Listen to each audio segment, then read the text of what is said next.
આપણે ફાઇનલી આવી ગયા હતા Kanodar auto centre new complex એટલે અલ્ફા ચાઇનીઝ અને ભિવંડી કેફેની મુલાકાત લેવા આવી ગયા હતા. તો આપણે ફાઇનલી હાલ અલ્ફા ચાઇનીઝના અંદર જઈએ પછી ભિવંડી કેફેના અંદર આપણે મુલાકાત લઈએ.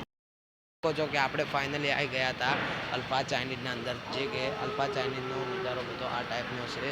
તો જોઈ શકો છો કે આ છે આપણું અલ્ફા ચાઇનીઝ, જે કે તમે અત્યારે જોઈ શકો છો. આપણે ઊભા હતા અલ્ફા ચાઇનીઝ ઉપર. તો હવે જોઈ શકો છો કે બધું આ ટાઈપનું લાગે છે અલ્ફા ચાઇનીઝના અંદરથી. તો આ બધું અલ્ફા ચાઇનીઝનો નજારો છે, જોઈ શકો છો. તો હવે આપણે લઈએ છીએ ભિવંડી કેફેનો બધો નજારો. ફાઇનલી આપણે આવી ગયા હતા ભિવંડી કેફે. તો જોઈ શકો છો કે ભિવંડી કેફેનો નજારો કઈ ટાઈપનો છે અને કઈ ટાઈપનો નથી. તો આ આપણું છે ભિવંડી કેફે. ફાઇનલી જોઈ શકો છો કે આ આવી ગયા હતા આપણે ભિવંડી કેફેના અંદર. તો જે ચા બને છે અહીંયા બને છે, હું તમને બતાવી નાખું. જે કે આ છે આપણા ભાઈ ચા બનાવવાવાળા, જે કે અહીંયા ઊભા છે. અને આ ન્યૂ કોમ્પ્લેક્સનો આજુબાજુનો નજારો છે બધો જોઈ શકો છો. અને આ છે આપણું ભિવંડી કેફે. તો ફાઇનલી આપણે બતાવી દઈએ બધો નજારો.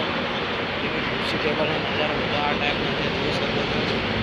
આ છે આપણું ભિવંડી કેફેનો નજારો બતાવી નાખું તમને કમ્પ્લીટ કઈ ટાઈપનું છે બધું.